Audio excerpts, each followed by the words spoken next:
Don't let school get in the way of your education. Mark Twain said that. But here's what I say.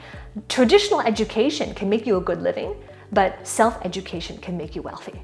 And wealthy doesn't just mean financially wealthy. It could be wealthy in your family. It could be wealthy in your fitness. It could be wealthy in your vocation. It could be wealthy in your faith and in your spiritual life. All aspects of your life, you can be wealthy. And that's what self-education gives you. Now, if you look at it, traditional education was done in the classroom. And the classroom teaching hasn't really evolved that much. The whole world around us has changed immensely. But if you look at traditional education inside of the classroom, since the early 1900s, not too much has changed.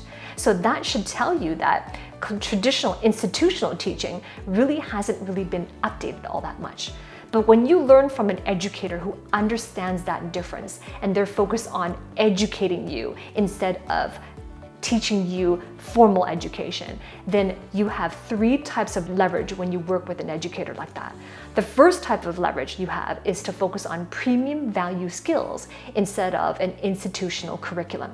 Institutional curriculum have been around for a long time. When you do a science degree, it's genuinely the same curriculum since the beginning of time. If you are studying another curriculum, an engineering curriculum, it's the same curriculum since the beginning of time. And so then that's traditional curriculum.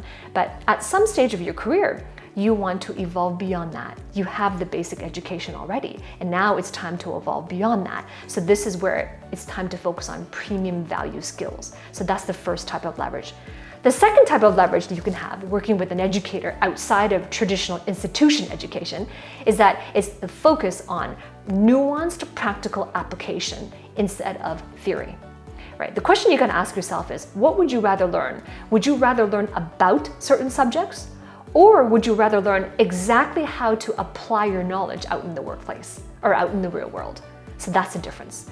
And the third type of leverage you have when you work with educators in that space is that you learn from practitioners and not theorists. Which would you rather learn from? Would you rather learn from somebody who's done it and has the success you want and has also helped other people to be successful in ways you want to be successful? Or would you rather learn from someone who knows about that subject, but they don't have that success themselves? Which one would you rather learn from? So those are the 3 forms of leverage when you focus on self-education instead of classroom education.